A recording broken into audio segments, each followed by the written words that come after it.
Merhabalar, Ayşe Deniz'in Hobileri YouTube kanalıma hepiniz hoş geldiniz.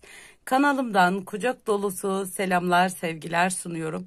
Evet, yine bir örgü modeli çalışması ile sizlerle birlikteyiz. Bu videomda sizlere yapımı bir o kadar kolay, 2 sıradan oluşan güzel bir modelle geldim arkadaşlar.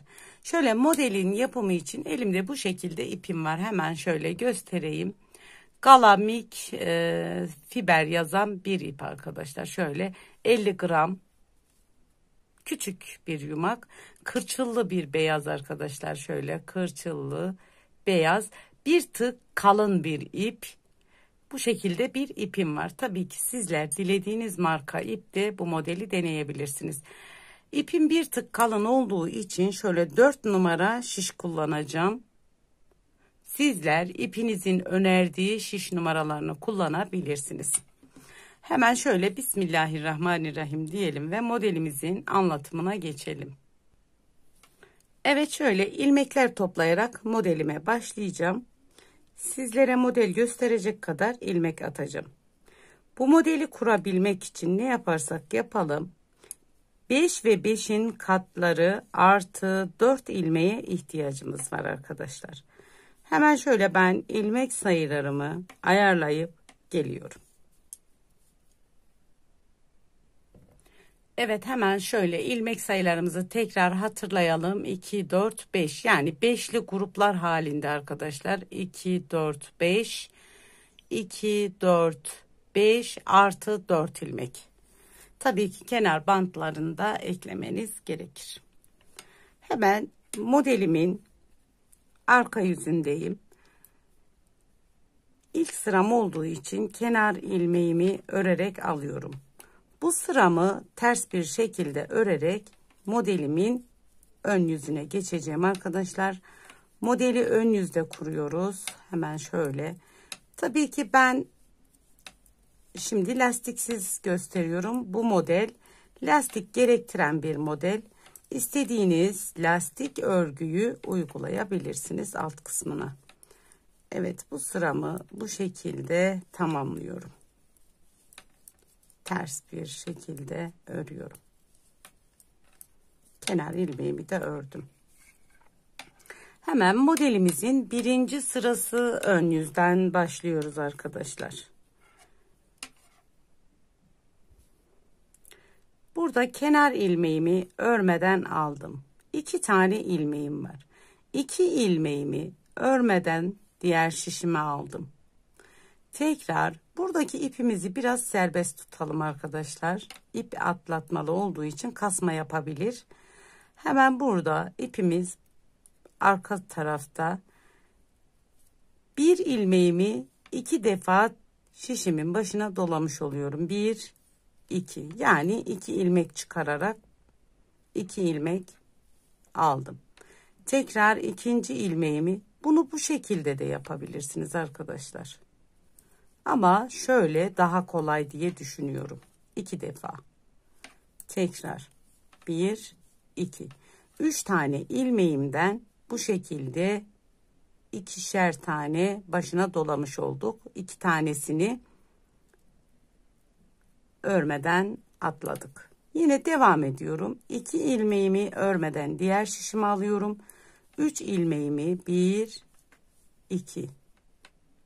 Tekrar ikinci 1, 2. Tekrar üçüncü 1, 2. Tekrar 2 ilmeğimi örmeden diğer şişime aldım. 1, 2. 2 defa başına doladım. Tekrar 1, 2. 2 defa başına doladım. 1, 2 başına doladım. Yine sonunda 2 ilmeği örmeden diğer şişime aldım. Kenar ilmeğimi de ördüm arkadaşlar. Birinci sıramızda bu işlemi yaptık. Evet, modelimin ikinci sırası arka yüzdeyiz şimdi.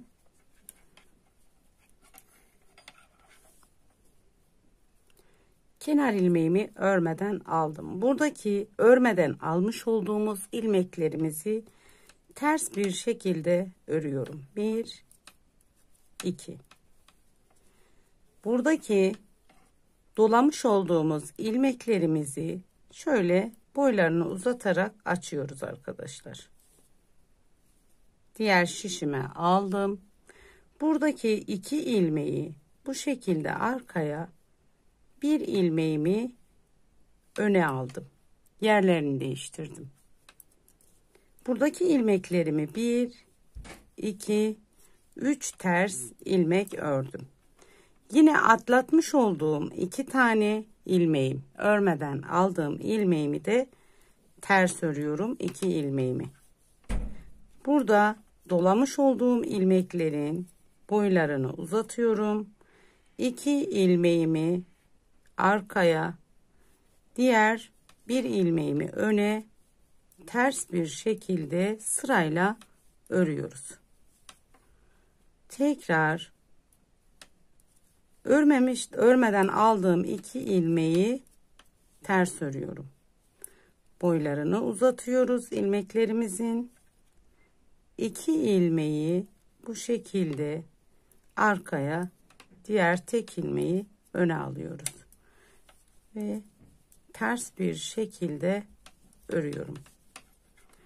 Yine buradaki örmeden aldığımız 2 ilmeğimizi ters, kenar ilmeğimi de ters örerek modelimizi bir kez kurmuş oluyoruz arkadaşlar. Hemen şöyle göstereyim. Tabii ki modelimiz ilerledikçe kendini gösteriyor. Hemen yeni başlayanlar için bir sırasını daha göstereceğim arkadaşlar. Modelimizin birinci sırasını, tekrarını göstereceğim şimdi. Kenar ilmeğimizi örmeden aldık. 2 ilmeğimizi yine örmeden diğer şişime aldım. Buradaki sırada gelen düz ilmeğimin içinden 1 2 başına dolamış olduk. Tekrar 1 2, tekrar 3 ilmeğimizi bu şekilde örüyoruz. Sıradaki gelen 2 düz ilmeğimizi örmeden diğer şişimize alıyoruz. Tekrar 1 2 ilmek, tekrar 1 2 ilmek, tekrar 3 tane ilmeğimizi bu şekilde örüyoruz. Burada 2 tane sırada gelen düz ilmeğimi hemen diğer şişime örmeden alıyorum.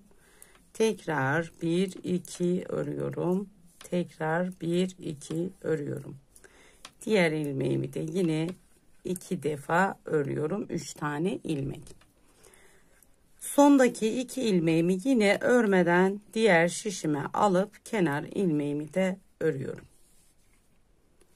Arka yüzde de düz ilmeklerimizi ters, bu atlatmış olduğumuz ilmekleri ters, bunların da boyunu uzatarak yerlerini değiştiriyoruz. Çapraz bir şekilde devam ediyoruz. Yani modelimiz bundan ibaret arkadaşlar.